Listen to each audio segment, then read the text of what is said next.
What's the weirdest thing you've done hoping to get lucky? Accidentally asked a girl on a date that lived 1,000 miles away. I'd matched her in a dating app while in business, but didn't notice where she was from. We kept talking anyway, and I ended up securing the date. She flew out to see me. We dated long distance for a while, and then I moved to be closer. We're married now. Story 2. A girl said solving a Rubik's Cube is so attractive, so I took a whole weekend to learn how to do it. Couldn't wait to show her. I did at school on Monday. She said, "Oh, that's cool. Didn't get any play, but now I can solve a Rubik's Cube in 30 seconds. Lol." Story 3. Definitely not the weirdest thing, but I used to have a pretty dumb friend. Every time she would come over, I would run upstairs to my room and pretend I was napping. She'd always let herself in and come up to my room and hop in bed to wake me up. I got lucky most of the time. I feel like if I was sitting downstairs with my roommates when she came over, it probably wouldn't have happened as often. Story 4. When I turned 18 in high school, this girl that never showed the slightest interest in me began to constantly ask to hang out. Every time we did, she asked me to buy her cigarettes. I did so, knowing pretty well she was just using me to get her nicotine fix. We fooled around for several months, and then, you guessed it, she stopped showing any interest after her birthday passed. I wasn't upset. I knew the deal. I was just a glorified tobacco person. Story 5. I walked from Arlington to Dallas to lose my V card. I reached her house after 16 hours of walking. I didn't have money for a taxi, but had the money to buy protection and a gym membership so I could wash my bum before heading to her house. I got there at like 4 a.m., got to her house at 4:30 a.m. It was the most romantic thing anyone had ever done for her, and we had intimacy in her room. I was tired from walking for 16 hours just to get lucky. She was tired from worrying about me all day. I always slept till noon the next day. When we woke up, her mom said, "Go get him," because she looked in the room to see 2 high schoolers cuddling in bed. She didn't give us a speech. I overheard her talking to my mom over the phone saying, "If this boy walked 16 hours to sleep with my daughter, there's nothing either of us could have done." And we both just laughed so hard. We spent the day together, then her mom drove me home. She gave me a speech on the way home. My mom beat my bum for the first time in years when I got home. My God, the difference between black and white parenting is wild.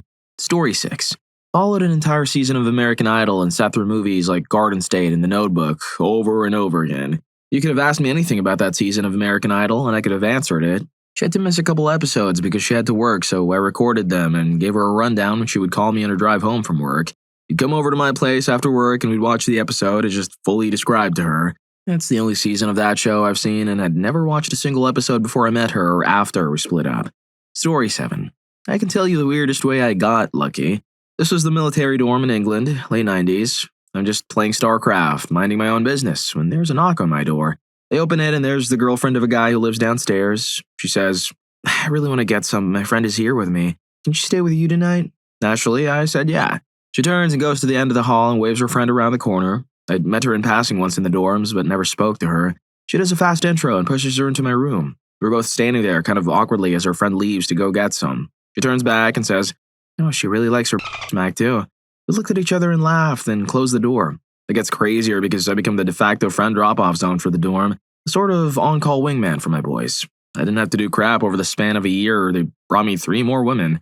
Story 8. I didn't get lucky, but when I moved from middle school to high school, a girl I had a massive crush on told me she was going to sign up for the culinary class. I had no interest in cooking, but I signed up for it so I could have a class with her.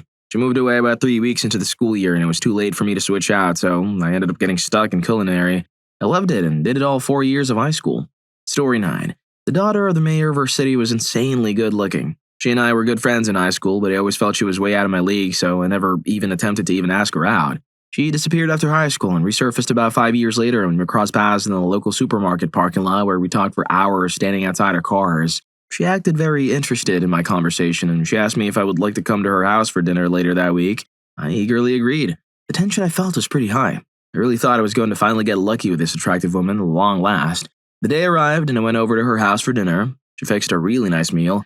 Afterwards, we went into her living room where she had a dry erase board and a stand in the living room facing where we were sitting. After a minute or two, she stood up and started her Amway sales pitch. She lured me to her house to try to convince me to join Amway. I thanked her for dinner and told her that I wasn't interested. I was left confused and with blue jewels. Story 10. The girl I like was sad about her friend who was also single. Their friend couldn't get a date to save her life. She wasn't ugly or anything, just had no personality and was kind of gloomy. I told the girl I wanted to fool around that I'd take the friend out and show her a good time. If the girl I wanted agreed to let me do the same after. She agreed to it. That friend was actually really fun. We went ziplining to a fair thing and capped the day off at the dog park with my pup, who didn't hate her, which was shocking. She got to pet so many dogs. She was thrilled. We never had intimacy, but it would have had she given me any signal. She was that fun. I went out with a girl I wanted to go out with a few days later, made a plan for a few fun activities. When I went to her house to pick her up, she pulled me in and we had intimacy right away. Didn't do any of the other stuff. I regret not sleeping with a friend, or hell, dating her. The girl I wanted was not as fun and bad as I'd imagined she'd be. Story 11. Waited in a car for over 12 hours for her dad to leave. It was very cold and my heater didn't work well on my beater from college. Her dad was in the mafia, so I had to be extra sneaky, but glad this was primarily before camera phones and doorbell cameras. This was winter break in college and I stayed for athletics and she was an hour away at home. He left, I got in, slept with her into another dimension, had breakfast with her and her mom, who was my co-conspirator, and then left and went back to the dorms. We ended up going our separate ways, but if he knew a non-Italian was sleeping with his only baby girl, I would probably be gone. She gave the best whistle, though. Story 12. I didn't know I was doing this, but I was chatting with a woman from another town that was going to pass through mine. She wanted to fool around. I'm a joker, and at some point I said she'd have to pay me to lay me. Just how much? I said a Happy Meal. We didn't have a McDonald's where I was at the time and was craving it. It just popped into my head as a joke. Agreed in our terms. We met up, fooled around, and then I drove her back to her vehicle. She asked me to wait, and she went to her car and came back with a cooler, and in it was a Happy Meal. I laughed so much. I got home and warmed it up and enjoyed it. She might have been sarcastic and using dry humor, but I got the feeling we'd made an actual trade. We chatted on and off for a few years after that, and I never asked. She still pops on my Insta, but I don't engage. Story 13. Was casually dating a girl from my town. I'll call her local. I went on a ski trip with the guys and met another girl. Her and a friend came up for a weekend of fun with my roommate and myself a couple weeks later. They lived about a 7-hour drive away. A couple of weeks after that local girl wanted me to come with her to a big sale in a town 3 hours away on Saturday. I agreed, but then the out-of-town girl called me, way before cell phones, and wanted to meet me halfway and spend the night at a motel. The town we were to meet at was about an hour from where I had promised a local girl to go with her for the big sale. I didn't want either to know about the other, so I drove a local girl to the sale, a 6-hour drive round trip, then as soon as I got home, turned around to meet out-of-town girl, another 4-hour drive. It was near midnight before I got to where she was staying, and I knew which hotel, but not the room number. No cell phone, so I couldn't phone her, and the office was closed with only an emergency phone number as they were booked full. So I went around room to room, quietly knocking on room doors and whispering her name till I found the room she was in. No, I would not do that again. Story 14. I kind of half-bum pursued this girl I knew. I had met her a long time before, but I was married. After I got divorced, I caught up with her through a friend. I worked afternoon shift, so I didn't go out much. She was a single mom, so she said she was likely up if I was driving home. I wasn't a fan of drinking coffee late at night, but I did for a while because I got to hang out with her. We hung out for a while, but didn't want to mess it up. Then one New Year's Eve after the party, I made a move on her. 25 years later and 4 kids, we're still together. The child she originally had calls me dad. One of my finest moments of life when she called me that. Story 15. Stayed in that one tennis class. A gorgeous petite blonde, Charlottesville. We organically teamed up for our last day and beat the tennis club president and his buddy. Never got to tell her how I felt. Met her at a karaoke again 6 months later. She came home with me, but I was too intoxicated to perform. Still had a great time. Never to be followed up. Come to find out, years later, she drank some hand sanitizer and went to the hospital to get her stomach pumped. They were successful, but didn't treat her throat, which was getting eaten away by remaining alcohol elements in the esophagus. She passed away on the way to the hospital, complaining of breathing problems and a sore throat. Story 16. I drove a friend to a community event, possibly a food or shrimp festival that was hosted by the police. We were both 18, and I anticipated a fun, lighthearted evening. However, while I was watching the band, my friend was mistreated by 2 officers in a secluded area behind the portable restrooms. I took her home immediately so she could rest and recover. It was a deeply upsetting experience for both of us, and I felt terrible about the entire situation. It's understandable that she never pursued justice. Reporting such an incident to the very institution involved can be incredibly daunting, and there's the added fear of not knowing who would be supportive and who might be complicit. Later, I learned that one of the officers involved was found while off-duty outside a club. Story 17. I took a bus to another city to spend time with someone who was 15 to 20 years older than me. We decided to take a walk in the dense forest-like park where after some time of walking, I kissed her. We kept kissing deeply after every few steps. After some time, it was difficult to resist for both of us. We decided it was getting dark, so we should leave back to the city center, from where I could look for transport back to my city. I missed my last bus to return home, so she asked me to stay over.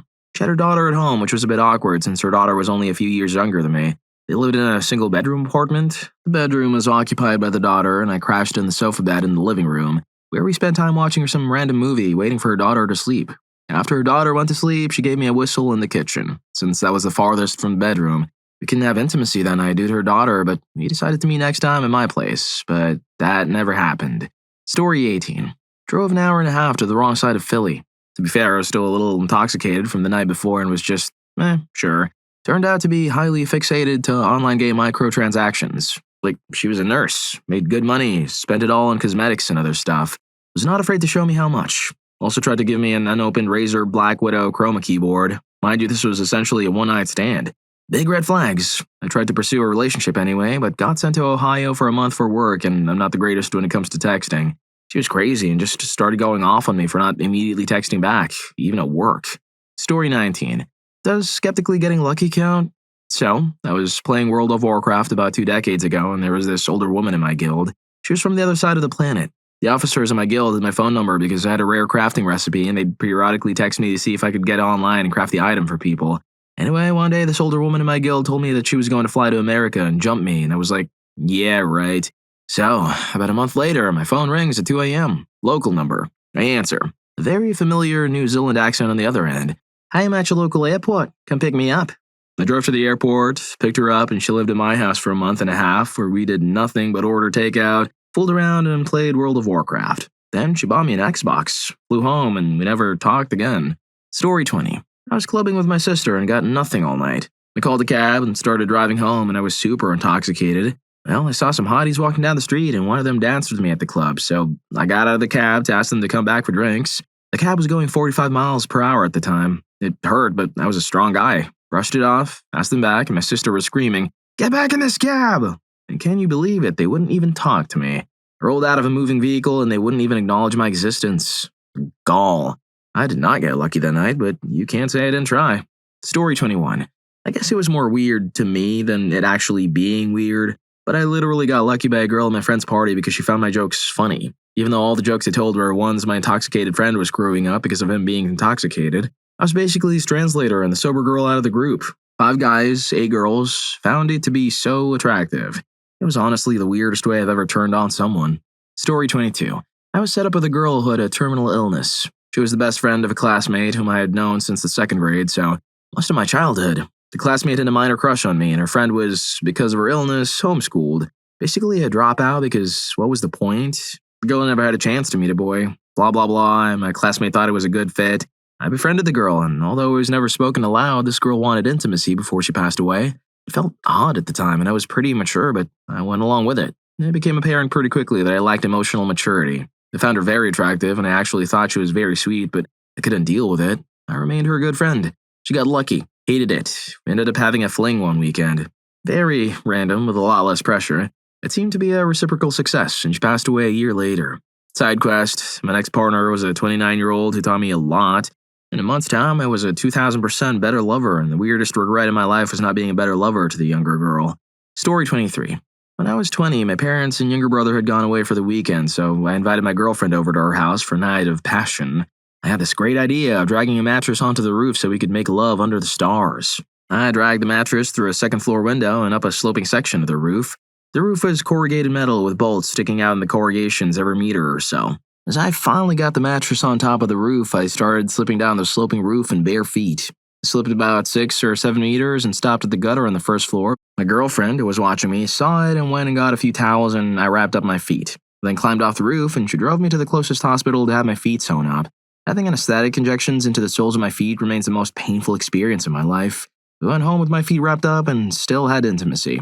I told my mom what happened the next day as the mattress was still on the roof.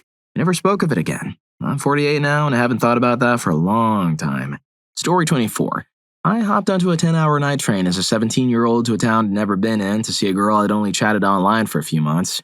We started the conversation because she had a picture from a festival I'd also been at where we'd been right next to each other in the crowd and both had a picture of the show taken literally at the same time. We continued long-distance dating for 2-ish years after seeing each other for the first time, visiting each other once a month, and then moved in together. We got as far as being engaged but broke up after like 6 to 7 years. I don't regret it one bit. I learned a lot about life and about myself during that relationship. Story 25. After going through a severe bout of depression after my first marriage ended, I started going to a therapy group dealing with breakups and depression. This was a goldmine. Slept my way through the group, then switched days or locations. That was a long time ago and my heart was broken and I didn't care who I hurt. I was a schmuck. In my late teens, my buddy and I would go to a bar dressed in scrubs, had fake badges, stethoscopes, told girls who were med students. Amazing how many girls will let you check them while checking their heartbeat. We finally got busted by a nurse. If you're enjoying the video, don't forget to hit that subscribe and like button for more videos like this. Story 26. When I was 15, there was a girl living on the other side of the city. I can't remember how we met, and I went to her place every weekend for 6 months, even though she gave me zero indication of liking me. She had a weird personality, but had a nice body. One of those weekends, she told me she liked bad boys, and I tried to act the part, but it didn't work out to make her interested in me. Then I got tired of chasing her, ghosted her, focusing my energy on other things. A friend of hers called me, told me to go to her place, her friends, for a chat. When I arrived, the girl I liked waited in her bedroom, wrapped in a towel. Apparently ignoring her was the turn-on she needed. My brain signed off and we started kissing and whatnot, whilst her friend was watching. After we did the deed, she asked me if I had money because she wanted to get spiked and her boyfriend wouldn't come back until later in the afternoon with whatever she wanted to get spiked with. I looked around the room and that's when I realized both these girls were users.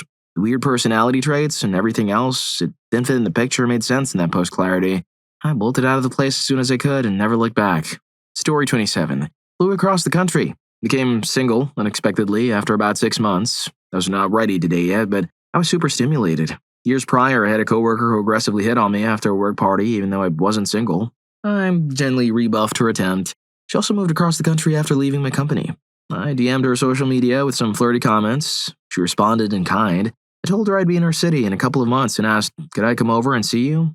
She said yes. So I booked a trip to that city, went to her place. After 1.5 hours of awkward small talk, I said, can I kiss you? And she said yes. One thing led to another, and post-nut clarity confirmed for me that I was not ready to be with someone. 2 more bouts of post-clarity that day really sent home the message. Story 28. My ex and I had broken up a few weeks prior, and she'd moved about an hour away temporarily. She'd left some things at my place, and since I had a free day, I offered to drop them off. When I arrived with her belongings, things took an unexpected turn and we ended up getting intimate. It was incredibly passionate, and after about 20 minutes, she wanted to try something different, so we continued with that. I remember it was a very intense moment. Afterwards, we relaxed, watched some TV, and chatted over a cup of tea about an hour. Then she suggested we get intimate again, and this time she wanted to film it. I felt like we explored every possibility that day. The last time, she was incredibly enthusiastic, leaving me completely spent. In fact, it took a few hours for me to recover, and she certainly made the most of that time. The drive home afterward was quite something. Overall, I'd say it was a fantastic experience, and I'd definitely do it again. Story 29. I didn't do it on purpose, but here's the story. I was flying out of Ciudad Juarez Airport to Mexico City. Earlier in the day, there was a commercial airliner that crashed on takeoff in Durango, Mexico earlier that day. The lady that was in the middle seat next to me. I was in the aisle, hadn't flown before, and was freaking out over that and the crash had taken place.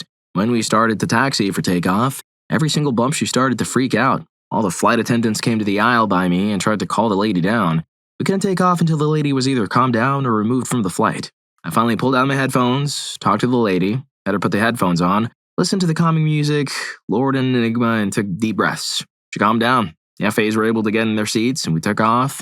Throughout the flight, whenever we hit turbulence, the lady would freak out. I calmed her down, held her hand, got her to do the breathing, etc. Once we landed in Mexico City, we deplaned and put on a bus to go to the terminal. Women walked up to me on the bus, and after we were let off at the terminal, offered me their numbers and or to have a drink with them. Too bad I was married then. If I wasn't, I could have made out like a bandit. Story 30. I had to think about this one. I've done a lot of crazy or weird things to get lucky over the years, but going to have to reach back 30 years for this one. I was dating, but not exclusive, with a young lady. She was really into the romanticized image of knights and damsels in distress, and I was into medieval reenactments. Met at a function or event I was working.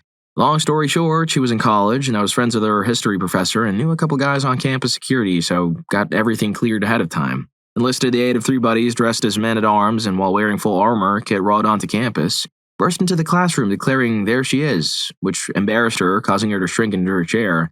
Then picked her up, throwing her over my shoulder while one of my buddies grabbed her books. Back outside, I remounted my stead, had my buddies pass her up to me, and rode away with her deep into the forest near campus to about a mile away where I had a picnic lunch prepared in a clearing. We dated exclusively for about 2 months before figuring out we were just not a good match. Still fun and crazy. I've also rappelled down the side of a building to deliver flowers and ask a lady out. Jousted on motorcycles and played 8-person poker with a winner designating pairs that were not guaranteed to be guy or gal. Not my brightest moment, but it worked out well. Story 31. A former friend, who could be quite arrogant, started seeing a very attractive girl he met on Tinder. One day, he invited me to join them, making me feel a bit like a third wheel. From the moment I met her, A tall, fit blonde with a nice smile. I noticed a distinct lack of chemistry between them, despite his demeanor. Interestingly, I also sensed she was quite interested in me. We all ended up drinking quite a bit. Eventually, she made an excuse about needing to shower and having an early start for work, so we left. About 10 minutes later, while we were in his car, he started bragging that someone like me could never get a girl that fine. Given her earlier attentiveness, I decided to challenge his arrogance. I goaded him to a bet. He wagered his dad's BMW that if I went back to her door, claiming he'd forgotten something, she would simply shut the door on me and call him. I, on the other hand, bet $500 that I'd not only be invited in, but would also get intimate with her. We shook on it, and I went back to her place. True to my prediction, she answered the door in a towel, still down from her shower. She invited me in, and we ended up getting intimate right there in her living room. The bet's a bet, so after I discreetly filmed a brief moment to prove I'd won and sent it to him, then we moved to the bedroom for a second encounter. I never actually got the BMW, and I wasn't particularly interested in pursuing a relationship with her, but it was certainly one of the most unusual ways I've ever been intimate. I probably wouldn't have even knocked on her door if it hadn't been for the bet.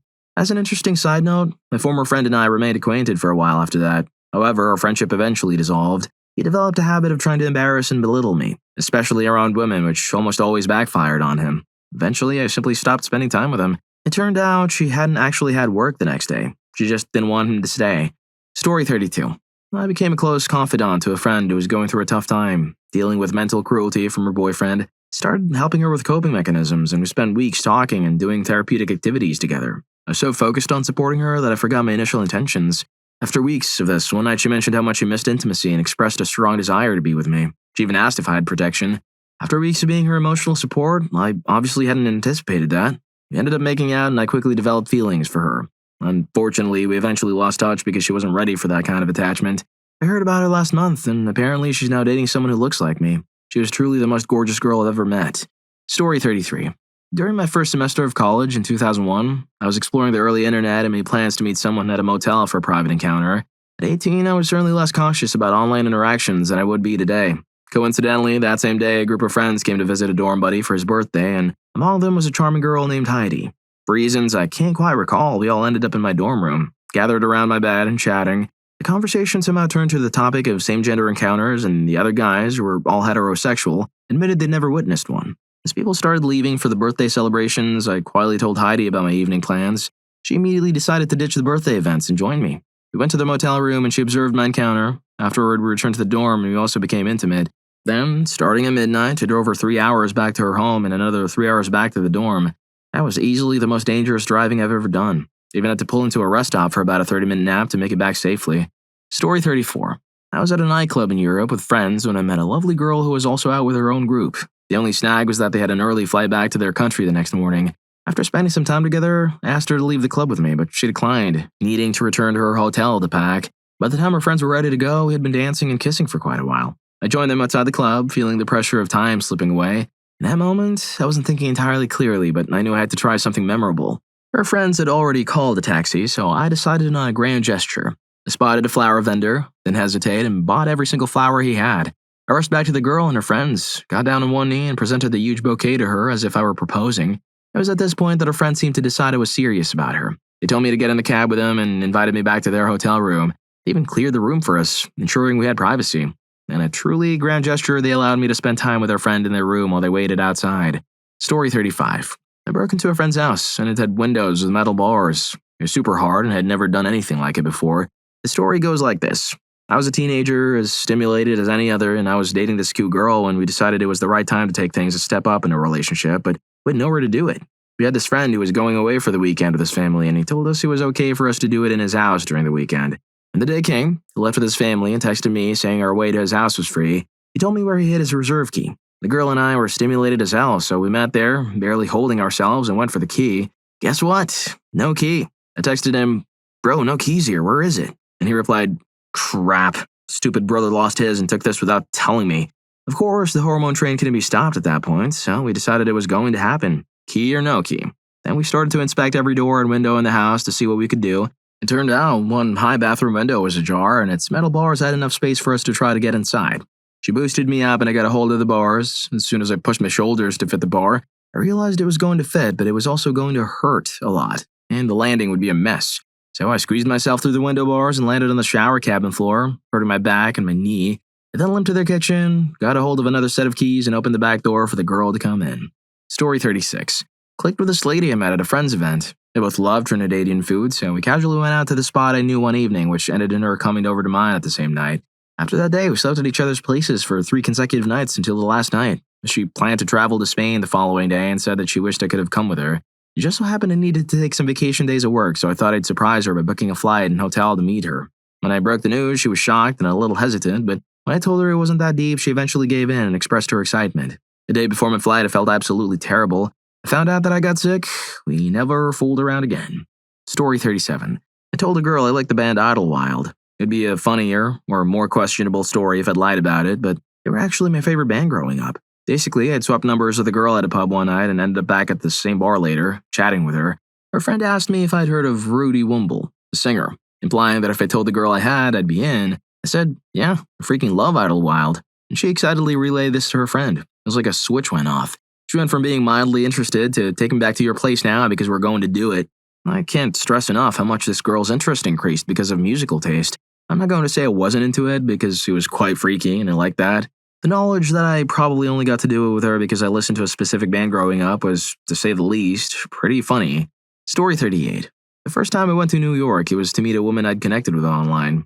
She lived below 22nd Street and we'd been messaging back and forth for a good 4 or 5 years. These weren't your typical, hey, how's the weather messages either. This woman had sent me full-on explicit-style photo shoots of her in leather, lace, and everything in between.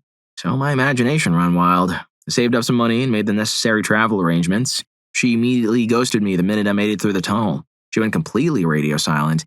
We agreed that I could crash at her place and we'd play the whole week by ear. If things worked out and we had a great time, then I'd chalk it up to a terrific vacation. No strings and no expectations at all. However, if we got on each other's nerves, then I'd just go stay in a hotel and do my own thing. Just had clear boundaries, and yet I still got completely ghosted. We were friends on multiple social media platforms, and we'd video chatted a few hundred times, so I definitely didn't get catfished. She simply stood me right the hell up. For a minute, I was totally disappointed until I realized I was still in New York City, and there was a crap ton of cool crap to do. I ended up staying in a hostel in a barrack-style room full of intoxicated Asian grandpas and getting so intoxicated on turbo sake that I was whizzed myself. I did a bunch of stand-up comedy shows, and I got a free whistle from a Jewish named Henna because she liked my southern accent and Timberland boots. My first trip to New York still ended up being a 10 out of 10. Story 39. Okay, well, I'm outing myself on my main account. Please be gentle. My first girlfriend in the beginning of high school was my second experience, but my first actual choice. She came over and skipped her bus ride. We were making out. Eventually, she did her thing. I was frozen and couldn't finish. She wanted to do it and asked if I had protection. I said no, and she asked if I had Ziploc baggies. So, needless to say, my first consensual act was with a Ziploc bag. I've had some crazy crap happen in my 30-ish years, but this one, I don't think I can forget. Story 40. This isn't a great story or particularly interesting. I'm female. At about 23, I was going through some stuff and really liked spending time at the house of the guy I was sleeping with. We weren't dating, and he didn't have feelings for me, but I liked going over and waking up there. I was living with my parents after a breakup, and I hated being home. One time I went over, and there was another girl there that he was obviously into. My heart was so set on staying there that night. I simply didn't leave and clock-blocked the situation with the guy and girl. At about 4 a.m., she was basically like, okay, you win, and went home. I got my wish of sleeping with a guy and staying there that night, but felt yucky. That's the last time it happened. Story 41. My buddy was having a destination wedding in Vegas, and I was the best man. There was one girl that was clearly throwing it out there and about 7 guys following her around like puppy dogs. I was kind of one of them, but trying to figure out how to stand out. She stepped into a store and decided to tease us by changing into a lacy set and invited all the guys into her dressing room. They just said screw it and walked out. I didn't hang around in the room for the fast that lasted a whole 30 seconds. Nothing happened except the guys got a good look while I was waiting outside. Anyway, a few drinks later and we were all back at the Luxor and the 8 of us were all in a room just chatting. She said she was going to get ice and walked out of the room and guys began to argue over who she was most interested in. I immediately walked out of the room and down the hall. I spun her around and we made out for a solid 60 seconds. She said, wow, I thought you weren't interested. I said, you thought wrong. I'm not one to compete against 6 other guys for your attention. I'll see you back in the room. I immediately walked back to the room and told all of the guys to leave. They proceeded to argue who she liked more and I said, y'all better go or you're going to watch us do it for the next 3 hours. It's up to you. Y'all were saying you freaking serious? What do you think I've been doing for the last 2 minutes? Now get the hell out. They all laughed and we did it all night. I don't even think I caught her name. The next morning, my buddy was angry because I never responded to any of his cell phone calls or messages on his wedding night reception. The marriage only lasted 2.5 years. Oh well. Story 42. While visiting a friend, a girl who was a friend of his girlfriend and someone I was interested in wanted to go visit her ex-boyfriend in the hospital near me after his motorcycle accident. She lived 40 miles away and her car was broken, so I saw an opportunity and offered to let her stay at my place and use my car after taking me to work the next day, and picking me up later, so she could go see him. She thought that was generous and nice and agreed. The first night was platonic, and after she picked me up from work, I offered to make her dinner. Afterward, we went for a walk and I was ready to take her back home, but she said she wanted to stay another night. Plan successful. Story 43. I was moving away and out for a farewell drink with my buddy. We bumped into two cute girls he knew who happened to be out for their own night out, and Antoine suggested we join forces. I was not looking for anything and kind of resented having to make nice with these girls, so I was kind of brusque and didn't pull any of my charming crap that I would normally have tried. I didn't try to include them in the conversation. I didn't offer them compliments or buy them drinks or anything. I was on the edge of being rude. I went to the gents, and on my way back up the narrow staircase, one of them was coming down. I edged to the side to let her pass, but she grabbed my hand and put it on her back. I didn't smile or get into it, just let her continue down the stairs, and I went back to the table with Anto and the other chicken. When she came back to the table, she leaned over to me and said loudly enough for everyone at the table, and several nearby tables, that she wanted to give me a whistle right now. Well, if you like these stories, here's more. YouTube thinks you're gonna love this. Catch you in that video.